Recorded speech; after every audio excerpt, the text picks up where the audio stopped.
Hello everybody, it's HURRIGHOST here, and today we're going to be doing Battlefield 1 news, and we're going to be talking about the melee system.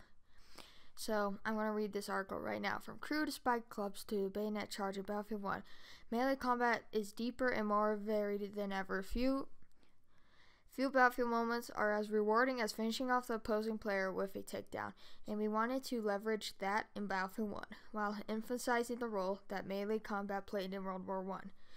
Implementing the powerful bayonet charge was one of the most important additions to reach that goal. This move lets you engage in an adrenaline-fueled sprint for a few seconds with your bayonet raised high in front of you by expertly navigating into an enemy player during a charge. You will perform a brutal takedown that the victim has no chance to block.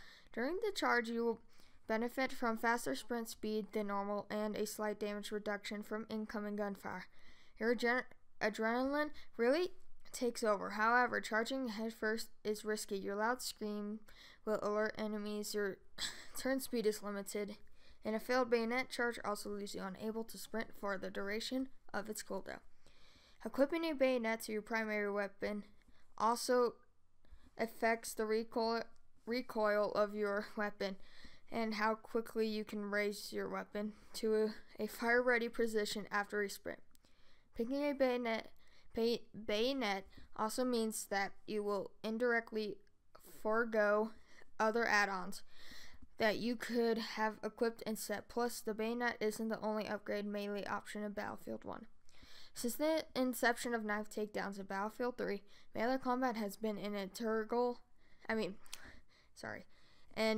exciting part of Battlefield experience. In Battlefield 1, we wanted to keep this excitement, but make melee combat both deeper and more varied. We also wanted to address feedback from earlier games where players could get locked for some time when struggling for the knife before a frontal assault.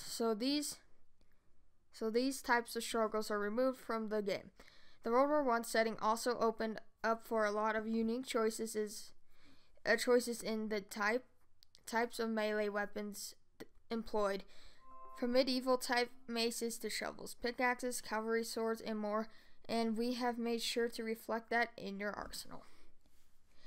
Roughly speaking, there are 3 distinct melee weapon classes in Battlefield 1, each with their own pros and cons: knives, clubs, and bladed/specials. They primarily differ in 3 stats: the speed at which you can swing them, the damage they deal with each hit that connects, and how easy they are to perform a brutal takedown with. World War I saw many trench raids where soldiers needed to stay relatively silent. The cramped spaces meant that there was not a whole lot of room to maneuver, so these operations typically saw great use of various melee weapons. While some carried small trench knives and knuckle dusters, others fashioned crude, battered weapons from anything that they could find. One example that we have implemented in Battlefield 1 is simply a heavy club, fitted with spikes to inflict maximum damage.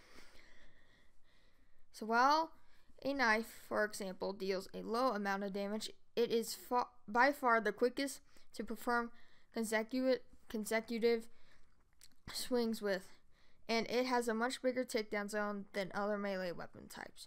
This means that if you go for a stealthy kill from behind, a knife will give you the biggest possible zone behind an enemy player, from where a brutal takedown can be performed. Clubs are jacks of all trades. They deal medium damage at medium speed and have medium-sized takedown zone. The bladed special melee weapons such as the hatchet, shovel, and pickaxe are the heaviest hitters but also the slowest. They also have the smallest takedown zone. You start the game having access to a simple club, shovel, and a knife, but as you progress you will have the ability to equip more embellished or specialized melee weapons. Some of them can even be used to cut barbed wire, destroy wooden barricades, or damage light vehicles. You can try out the bayonet charge and a host of melee weapons when the game launches on October 21st or October 18th if you got the Early Enlister Digital Deluxe Edition.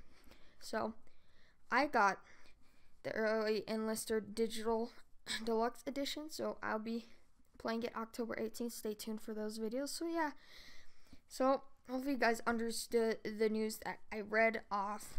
If you didn't, you can just keep on replaying the video until you get it. So guys, I don't know if this is a short video. Yeah, no, it isn't, but sorry guys if it is a short video for you guys, but I'm just telling you Battlefield news for you to know stuff about it, like the melee stuff, and that's what I just went over.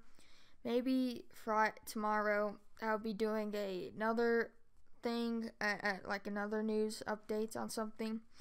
So yeah, so peace guys, I'll see you in my next video. If you guys enjoyed this video, make sure to leave a like and subscribe, because I'll be doing more updates and stuff and Battlefield 1 gameplay soon. So yeah, see you guys later.